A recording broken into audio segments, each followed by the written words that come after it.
అయ్య బాబోయ్, కలిపురుషుడు అంతటా వ్యాపించిపోయాడు కదా, కలిపురుషుని యొక్క ప్రభావము లేని ప్రదేశం ఏదైనా ఉంటే చెప్పు, మేము అక్కడే ఉంటామన్నారు.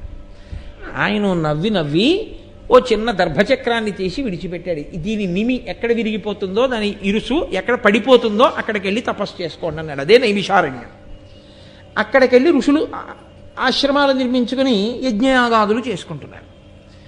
చేసుకుంటుంటే కదపాలి కదండి ఈశ్వరుణ్ణి తీసుకురావాలి అవతారంగా. కలియుగంలో లోకులు పాడైపోతున్నారు. ఎవరికి బాగా తెలుసు కలియుగ లక్షణం? ఒకటి బ్రహ్మగారికి తెలుసు, రెండు నారదుడికి తెలుసు. చాలా పాడైపోతున్నా, ఎవరికి మనం పాడైపోతున్నామన్న స్పృహ ఉండదు. మనం ఎంత బాగుపడిపోతున్నామో అని అనుకుంటారు. అందుకే మీరు చూడండి, లోకంలో ఒక ఆశ్చర్యకరమైన సందర్భం ఉండదు. ఇంకా మీకు కొంచెం తక్కువ ఉంటుంది. నా బోటిగాడు ఈ ఉపన్యాసాలు చెప్పినటువంటి ప్రారబ్ధానికి ఒక పెద్ద శిక్ష ఒకటి అనుభవిస్తూ ఉంటాం. తనని తాను పరిచయం చేసుకుంటాడు. ముందొచ్చి నేను ఫలానా అండి అంటాడు, అంతే. తర్వాత వచ్చేటటువంటి మాట ఏమిటో మీరు గ్రహించేయచ్చు.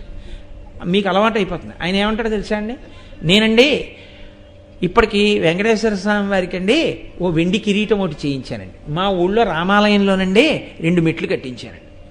నేనండి సింహాచలం మొదలుపెట్టి వెంకటాచలం వరకు అన్ని చోట్ల కళ్యాణం